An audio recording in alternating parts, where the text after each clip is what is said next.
Good afternoon. My name is Mary Ellen King, and I'm president of the Austin Bar Association. We're here today for another episode of the Stop the Stigma podcast, an initiative of the Austin Bar Association to bring awareness to mental health, substance abuse, and suicide. Today, we have the Christi Center with us, and we have 4 people with us, so I'm going to let them introduce themselves, starting with Ana. Hi, my name is Ana-Christina Gonzalez. I'm with AC Gonzalez Consulting, and I am the fundraising consultant for the Christi Center. Hi, I'm Jocelyn Barrera. I'm the executive and clinical director of the Christi Center. Hi, I'm Christi Neville, and I'm the peer support coordinator. I provide clinical oversight to all of the Christi Center groups. Hi, and my name is Julio Mendoza-Quiroz, and I'm the board president for the Christi Center. Thank you all so much for being here. I will admit that before November 2023, I had never heard of the Christi Center before. But after the death of my ex-husband and the father of my son, I became keenly aware of things I needed during grief and that they were offered at the Christi Center. So I'm so glad you're here today to tell other people about the Christi Center and what you offer. So who's going to start and tell somebody that doesn't know what the Christi Center is what you do? Well, the Christi Center was started by our founders, Don and Susan Cox. They unfortunately and tragically lost their then college-age daughter, Christy Lanahan, to a drunk driving incident in downtown Austin. She was a pedestrian. So when they were going through their grief and just trying to survive, they were searching for ways to do that and found that it was helpful talking to other parents who had lost children. They got a few people together. From there, over the years, it grew. I believe 2 years after Christy's death, they founded the Christi Center as a nonprofit. And our group started growing. Now we offer not only a loss of a child group, which they started, but groups for pretty much every kind of loss you can imagine. Right. So when we went, I forgot the night we went, maybe Thursday. But it was sort of a family group, and my son and I, who was 8 at the time, we would meet together with the families, and then we would separate into the children going into a group, and the adults would go into a group. It was so helpful to us. Where are you located? We're at 2306 Hancock Drive, which is off of Burnett and 45th Street, so super central. We also offer groups at a Georgetown location. We're in the middle of moving, so we're offering at the Georgetown community rooms from Georgetown Health Foundation on Williams Drive, but we are actually moving to the Georgetown Church of Christ, so it's a little bit more central and a lot more space. We are also virtual. Most of our groups take place online as well, so people can join us from anywhere in Texas or anywhere in the U.S., really. Oh, nice. So talk to me when you say kind of groups. I know what you're talking about because I've been there. But for somebody that has not been there and has maybe lost someone or is going to be losing someone rather soon, what kind of group, when you say group, what do you mean? We mean a peer support group specifically for grief. And we have our groups divided into different kinds of loss. So we deal all with bereavement, post loss. As I said, it started out with loss of a child, but now we offer groups such as loss of a spouse, loss to suicide, loss to overdose. We have a children's program, a teen program. We have loss of a pregnancy or infant loss. So we find that we offer general grief groups too for a mix of different kinds of people and situations, but our specialty groups are really designed so that people can come together and meet others with a very similar kind of loss. So these are an hour-and-a-half long support groups that are peer-based, meaning they're not led by a therapist, but by a trained volunteer, usually someone who has had that kind of loss as the group they're leading. So whoever comes to the Christi Center, they're surrounded by people that get it. And most people just find it immensely helpful to be with other peers and people who understand. Yeah. I mean, it's one of those things that, like I said, I didn't realize I needed it until you need it. You don't know. I'll never forget when Rick passed away. people would say, what do you need? And you're like, I don't really know. I don't know what I need. But that was one of the things that multiple people told me about the Christi Center and said, you should go there. And so it's a really great opportunity for us. And I'm so excited we're telling other people about it. How did y'all learn about the Christi Center? I was a student at UT. I did my master's at UT in social work as well. And a lot of my colleagues were placed at the Christi Center because we have a huge, robust internship program there. And actually, our director of clinical education, just stepped down like last Friday. But she would host about 6 to 7 interns a semester. And so that's where I first heard about the Christi Center. And of course, when I was doing my my master's, I was like, grief doesn't sound like something that's going to ever impact us. So I'm good. And I did more of a medical social work background. But I ended up working there. I was looking for a combination of two things. One was I worked specifically with Spanish-speaking parents and families here in the Austin community. And then I also did a lot of groups in my past life of my former jobs. And so the job that was open was the bilingual support coordinator, which was providing individual counseling to kids in the schools who spoke Spanish, and they needed a person to run their Spanish groups. And so it was the perfect fit of both of what I was looking for. And then really fell in love with grief work because it is a very unique agency that we have. There's not a lot of places where you're working on something that can't be resolved, right? You can't resolve your grief. You're not going to be able to bring this person back, but you can, manage your symptoms or work through that, the things that are coming up in your grief, and knowing that it's always going to shift throughout your life. And especially teaching that to younger kids who are like, I'm the only one who lost somebody in my class, or I'm the only one feeling this way. Or this doesn't happen to everybody. It's just happening to me. And so being able to just normalize that is so important. Yeah, it is. It's true. That was one thing, that the first thing my son said, as nobody else has gone through this. And I love the saying that grief is not linear. I feel like that you hear that so much, but oh my gosh, it's true. It really is true. And learning how to deal with it. I call them puddles. I think we talked about that before we started. But you'll be going along in life and you're fine, and you're sad because you miss the person, but all of a sudden you step into a puddle and it gets really bad. And that's kind of what happens with my son as well. So it's good to have the tools there. One time, and Christi, I'll get to you next, but one time I went to the Christi Center and there were therapy dogs. We partner with Divine Canines, and they come on the 4th Wednesday now of the month. So they come and they just sit with the groups that come on. Kids Who Care is our children's program. And, first, they're amazing. But it's also, sometimes as we mentioned, their peer support groups. So sometimes people come and they want to share what's going on in their, we call it what's on your heart tonight. Or if you wanted to just talk about the person who died. But a lot of the times with kids, like you mentioned, you called it puddles, we call them grief spurts. And so sometimes they're like, if you get 5 minutes of a kid talking about their person or how they're feeling or what's going on, you've had a good day, right? Like that is super important work.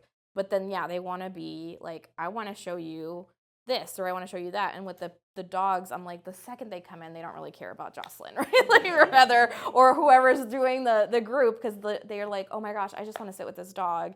And they're just like this extra comfort there to just be like, oh, this is nice. I don't have to do anything except pet this dog. Well, what about you, Christi? How'd you learn about the Christi Center? Well, I heard about the Christi Center when I moved to Austin from Colorado, and I was already a grief professional in the field and was looking for a new job. But I've been in the field for about 25 years, and like many of us in the field, I came to work with grief and loss because of my own personal loss. My fiance was killed in an accident when I was in graduate school, actually, and they didn't offer much education on grief, and I was just trying to survive, and started learning all I could about grief and loss just on my own, and going to the university library nights and weekends, getting my hands on anything I could read to help myself. And I graduated, and several years later decided that I really wanted to go into grief and loss. I had a grief counselor that helped me get through it, and I decided that I wanted to be that person for other people and pay it forward. So that's what I did. I struck out on my own as a grief therapist and started volunteering for hospice to learn more. Was a bereavement coordinator at several different hospices in Colorado and San Francisco. And then I moved to Austin and was just looking for a place where I could work with bereaved people, and found the Christi Center. And the moment I walked in there, we're in a house, and you walk into a very cozy living room.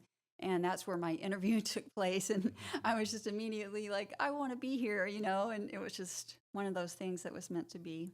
And what about you? I'm a kind of younger lawyer, and so I kind of going through law school was always interested in service, right? So looking for opportunities to serve the community. And so one of my colleagues, Teresa Goldie, had joined the board a couple years before, and she had reached out and said, "Hey, I'm really looking to see if you'd be interested in joining a board." And she told me about the Christi Center, and immediately she told me the mission of the Christi Center, and immediately resonated with me as an organization that I wanted to support and help. And so from there, that was about 3 years ago, and the beginning of 21. So I was able to join the board and started in the governance committee, and so really focusing on policies, procedures, bylaws, and kind of more All the things they rely on attorneys for, right? Yeah. And so I mean, the fun part was that I was able to join it alongside Teresa. So a fellow, again, her and I go back to, to like our first year in law school. We've just been friends ever since, and so there was the opportunity to work with her, and then also just to really help an organization like the Christi Center was very meaningful. So I started in governance, and I think to me it was very much a huge learning opportunity to really before that I was kind of generally aware about governance, right? But then going into this was like, okay, this is real, and this is how you do it within the nonprofit space. And so I got to see that. And the other thing about the Christi Center is it's a smaller nonprofit. The staff is there's a handful of staff, and so for me it was like you got to really learn about it very directly, right? Like this policy or this procedure, this policy needs to be updated, and you really got to see it directly how to flesh it out, and how to bring it about. So I was part of the governance committee, and from there, at that time, Teresa was the vice president, and I was fortunate to get approached to serve as the vice president. And the way that kind of our board works is that kind of the vice president takes that position to ultimately become the president of the organization. So it was very much an honor to be approached that way, and to have the opportunity. And again, I just wanted to do what I could to support the organization. And so from there, kind of served as a vice president, and now again have the honor of being the president. And so then at that part, it's you really learn more about how everything that goes in with regards to the nonprofit. I mentioned the governance committee, so we have different different committees. For example, the finance committee. We have the development committee, which is really responsible for all the fundraising.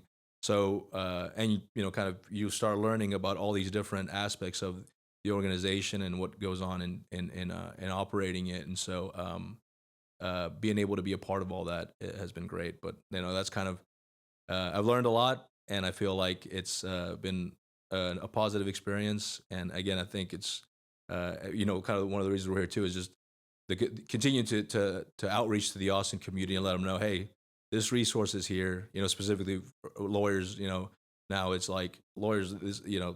This resource is here for you, and I think that's something very important. And so that's kind of a little bit of my history. And I mean, we're always actively searching for candidates for the board. Recently we had we were able to recruit a physician, so a medical physician, and so a very diverse board from different aspects of the community, and so but all with the same common goal of trying to ensuring that the center continues to be there and provide the services to the community. I was at my son's school the other day, and I was volunteering on on the playground. It just happened to be the day last week that was 106 degrees, and I had volunteered a couple weeks before. I didn't know at the time it was going to be that hot. But anyways, I was talking to this person, and we were talking about what had happened and how my son had a really rough time. And one of the things they said, probably not the best way they could have said it. They're like, I hate to be harsh, but life goes on. And when you were talking, that's what I was thinking.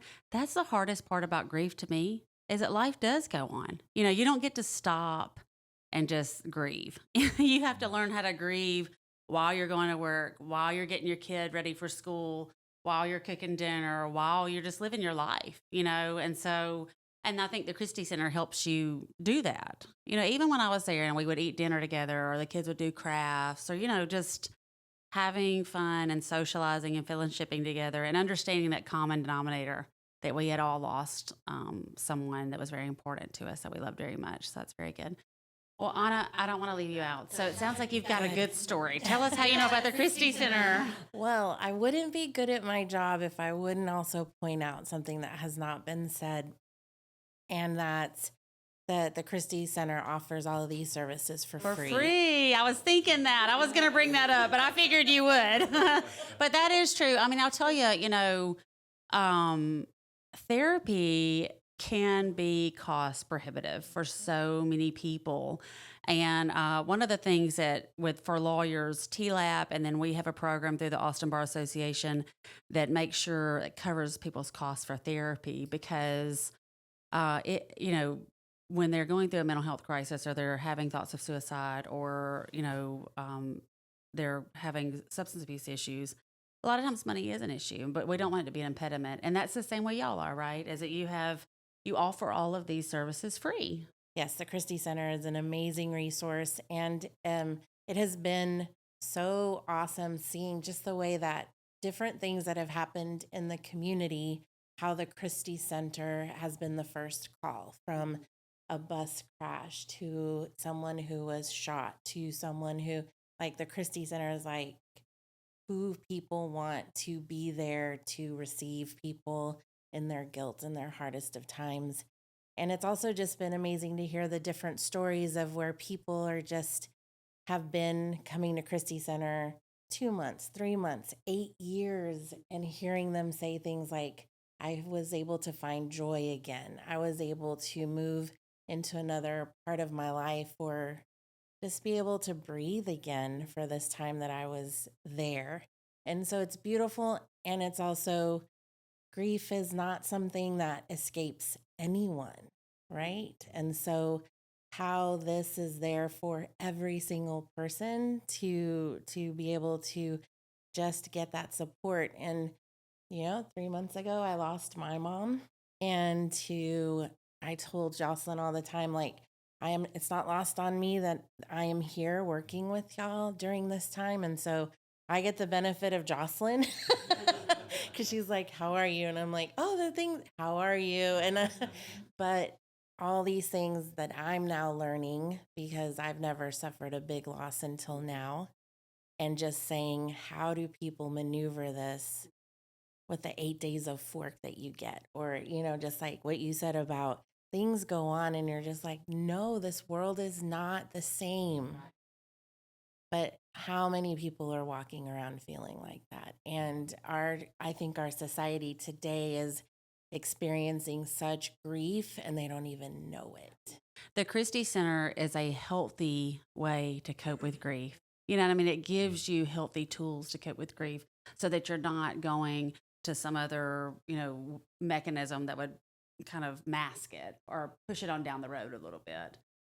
The one thing I thought too is so interesting about the Christi Center is, grief is grief, and it really doesn't matter how you get it. In our group, there was a person who had been murdered. There were suicides. There were heart attacks, cancer. Ours was substance abuse. I mean, but we all shared the same thing, grief, immense grief. So if it's free, how is it free? Yeah, so that's one thing that we want to make sure that people understand, because they're calling and they're asking, like, what insurance do you take? How much are the fees? You asked about an intake. There are several agencies that charge an intake, right? And that's the first thing I tell them is like, our services are open-ended and they're free. So you could be making this call for now and you won't be joining us for 2 months or 3 months or when your life feels more stable enough to work on this.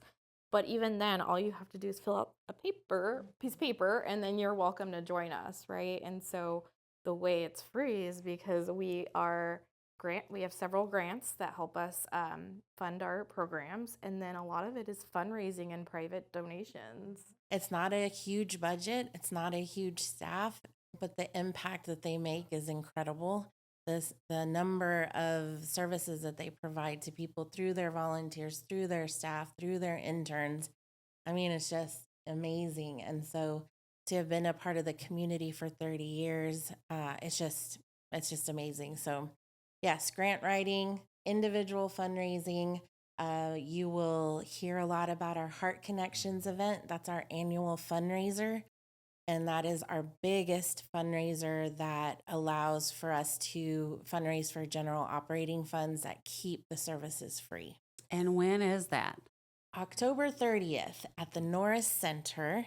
And we're close to that October 31st, but it's going to have a Dia de los Muertos theme with an opportunity to be able to honor your loved one on an altar of remembrance too. So we just invite everybody. This is such a great resource. And of course, with costs rising, people wanting more services, more money is always helpful. Yeah, I will say too, there's only, I think, 7 of us on staff and only 2 of us who are full-time. The rest of us are part-time. And then Christi has about, oh my gosh, 20 volunteers. And then we have our volunteers for our Kids Who Care program. And then we have about 6 to 7 in master's level interns a semester. So we had talked about kind of the grief journey a little bit of, this is the rest of your life. And for us, that means like seeing growth in people. And yeah, we mentioned, some people have, Ana-Christina said 8 years. And we mean that in that sometimes people do need us for long periods of time and they come and go as they need us in their grief journey because something's happened, another loss, a shift in their life. But we also have people who they're coming to give to others, right? We recognize this so much in our clients, and we call them members, but I'm here because I know what it's like to be on that other side, like when it's first happened. And so then they eventually become volunteers, either as peer support facilitators or as committee members or board members. And so it's another way that people are still connected to the Christi Center because they know what it's like to be sitting in that chair like, this is my first night here and I don't know what to say. Well, when somebody experiences loss, I always tell them about the Christi Center. And I always say it can be, if you feel overwhelmed, I'll go with you. I mean, it's extremely welcoming your first time at the Christi Center, and every time at the Christi Center, you're greeted by name, and you go to your groups, and it's just a really loving and caring environment. Most we get our referrals from is word of mouth. Have you heard of the Christi Center? My neighbor told me about the Christi Center. Like, so and so told me about the Christi Center. But we also have robust crime victim programs as well. We serve a lot of people who have had a loss due to a crime, so homicides, DWIs, DUIs, and then, we have these specific groups as well, lost to overdose, lost to suicide, because we recognize that there are a lot of other issues that come with that, like a stigma or people not wanting to talk about it or name it, right? Like a lot of people do start in our other groups because they're like, my person died and because of a mental health issue, right? And it's difficult to talk about. And I remember my first time coming, I went to Lost to Suicide, and a lot of them in there, they were like, my person had been going to therapy for a long time, and this is frustrating. And I'm like sitting here as a therapist, like, okay, what is it that we can do? Oh, right? That's the one thing. Well, we've got a couple of people coming in to talk about that, how to recognize signs. I mean, because for me, like, I'm a problem solver, a lawyer. I can help people, right? But sometimes you can't. But there's ways to recognize the signs, and we will have people come in and talking to our podcast listeners about ways to stand in the gap, or ways. If you don't, I wouldn't know. I'm a lawyer, not a mental health professional, but to reach out to the suicide hotline, they can walk you through those sorts of things. have you seen an increase in people who have started coming to the Christi Center as a result of loss from fentanyl? Yes, that group has grown so much because unfortunately here in Travis County, especially, we've seen, I don't know the statistic off the top of my head, but I think there were so many losses due to fentanyl. And then there was a law that changed as well last year that went into effect where people who were given drugs that were laced with fentanyl, that person who sold the drugs could be charged with murder now too as well. And so it's a little bit more complex for their cases as well. But that group has grown so much that it went from twice a month, which was last year, and then this year we began offering it 3 times a month because of the need that we've seen. And so it's offered twice in person now and once online. Our crime victim advocate and I work along a lot with police departments, victim services volunteers. It's part of one of our grant requirements that we do a lot of training with them to make sure that they know about us, but then also, kind of they're the first line of defense, right? They're the ones who are going to notifications or on site when it happens. And so giving them when is the right time to make the referral to the Christi Center? And it's probably not when I'm telling you that this person has died, right? And so a lot of the times we're offering that service, within a week of services. We often tell people to wait about a month just because of everything that's happening after a loss. It's a lot. Yes, it's overwhelming. And so, a lot of the times we get people who are like, I'm just checking off the list that they gave me. And I called the funeral home and then I called this person and then you guys are next. And so a lot of the times we're just answering the phone and telling them, it's okay. You can take a breath. You put us out, call us in about a month when this is all shaken out, because there's so much going on in your life right now. And you can't even think about, oh my gosh, this is what my life is going to be like now. But anyway, so yeah, we offer a lot of training to our police departments, victim services, the DA's office. And so they can find out throughout their the process. A lot of the times I hear folks getting referred by therapists themselves who, they're like, I don't know what to offer my person because they had a loss to a crime. What other ways do you get the word out that's outside of crime? I mean, how do you get the word out to the community about the Christi Center? A lot of it is, people approaching us to come to fairs. We outreach with the community through schools and other agencies. We attend the Suicide Prevention Coalition, which is a lot of mental health professionals getting together. Of course, I think the biggest way is Dawn and Susan, because everybody knows Dawn and Susan and their story, and they're like, oh yeah, that's the place where that, they're the parents of Christi. All of us kind of have our hand in getting the word out, tabling where they're at community events. We do have to be a little careful because, we are the loss program. And so when you're, at a fair for, a school, back to school, and you're like, oh, that's the table to avoid, right? Because no one wants to talk about grief and loss, even though it's very prevalent in our lives. 100%. I mean, that's the one thing I said, my son, I mean, I hope they're doing trauma-informed care in the schools with the teachers, because whether it be divorce, death of a parent, death of a grandparent, because people are so close to their grandparents now. I mean, even in that class, there were some kids and adults there who had lost a grandparent who lived in their house, and they were just so close to them. But it's just so important to have that trauma-informed care in those areas. And unfortunately, funding becomes an issue. Yeah, that's one of the first things cut always is mental health. Yeah. Yeah, that's for sure. I heard about the Christi Center because I'm in the Westlake Rotary Club. And one of the older gentlemen there, and as you were talking earlier, talking about how grief hits people differently. So he had been married for many, many, many years and then lost his wife. And so he came to the Christi Center often, and he was the one that told me about it.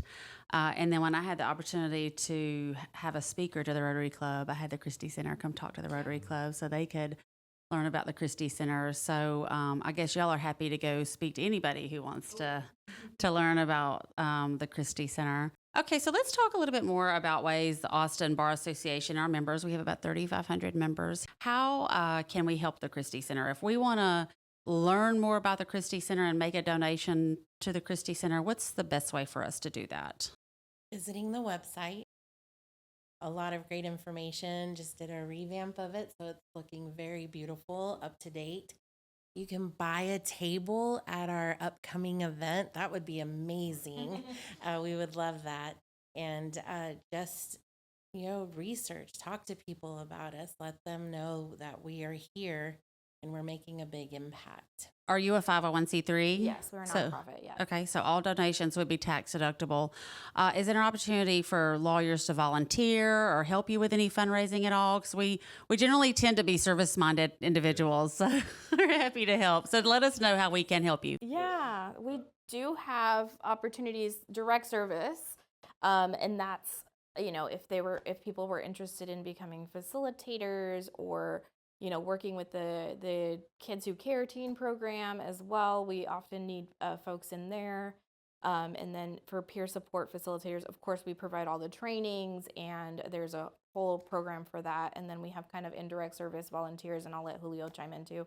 But, kind of cleanup. I know sometimes companies want to do cleanup or they want to do a certain project, and we are always open to those as well. But there's plenty of opportunities for lawyers specifically to get involved, whether it's volunteering with the center directly, Serving on the board. Or serving on the board. That was yeah. That was the one thing I'm here, make sure to let everybody know about the board, and so Teresa Goldie, again, she's our immediate past president. She's also our nominations chair, so she works by reviewing and vetting candidates and kind of connecting with them and seeing kind of what they're interested in as far as service, whether it's kind of it's more like legal or if it's more finance or whatever it is, whatever your interests are in giving back.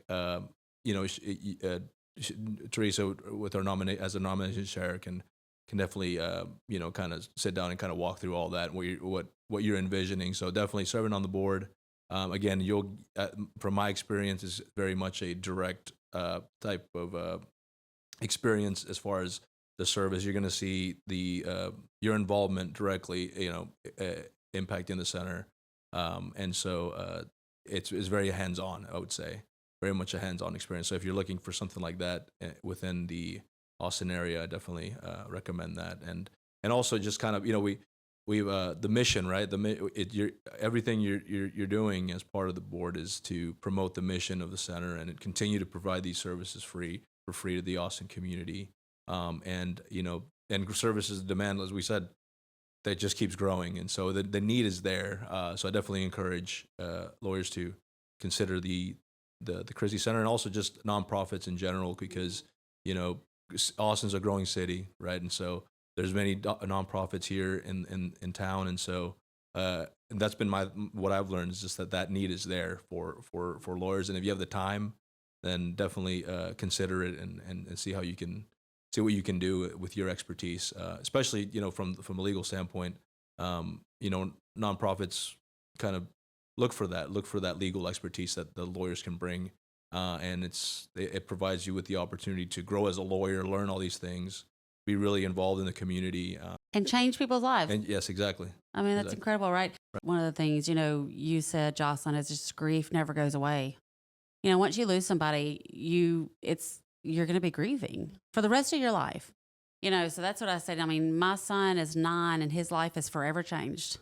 So I hope I don't cry here. But anyways, I just think it's so important that people understand there's no shame, regardless of how somebody passes. There's no shame in that or no guilt in that. Most importantly, you just need to take care of yourself. I never had a Chick-fil-A chicken wrap until Rick passed away. And my friend dropped off 2 Chick-fil-A chicken wraps on my porch. And it's the only thing that kept me alive. I would literally, I was not eating. People were like, what do you need? I don't know. Another time I was there, I found it very interesting is that other service providers in the area, for example, therapy for low income individuals, came and visited our group and gave the paperwork. So you guys work with other resources to make sure people have all their needs met. Is that correct? Correct. Yeah, we work with about 40 other agencies kind of in our area in Austin, Central Texas, and then, Georgetown. And oftentimes they'll partner with us. Like, for example, over the summer, I know we took a break for Kids Who Care.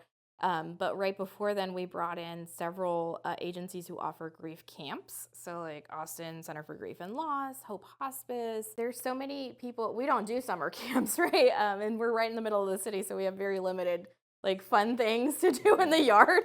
And so we often refer to these other folks who like Camp Agape, Hope Hospice. And so they'll come and speak to our families, and we have such great partnerships with them that they'll, like prioritize, like if you come and sign up tonight at Kids Who Care, you can get into their camp.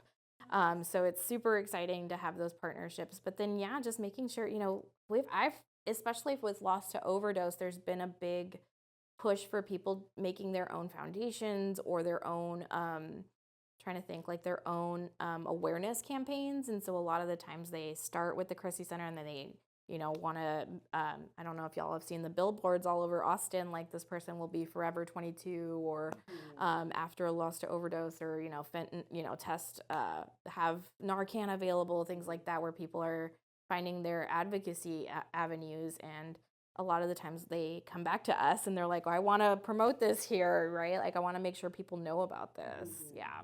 One of the things we missed is that on our website as well, we have our Coping with Grief booklet. That is a great booklet because a lot of the times what happens is like, I don't know what to do with grief and my neighbor just had a loss. Where do I start? And, the first thing is, people start off really well, like dropping off food. I'm going to take your trash out. Can I do this? And then and that's why we always say wait about a month, because after about a month, all of that drops off, right? Like the sheets are pulled out from under you. And that booklet goes over kind of different things that you might experience on your grief journey, all the emotions, because also too, the first thing I hear is people are like, my kid's not sad, or my person isn't sad.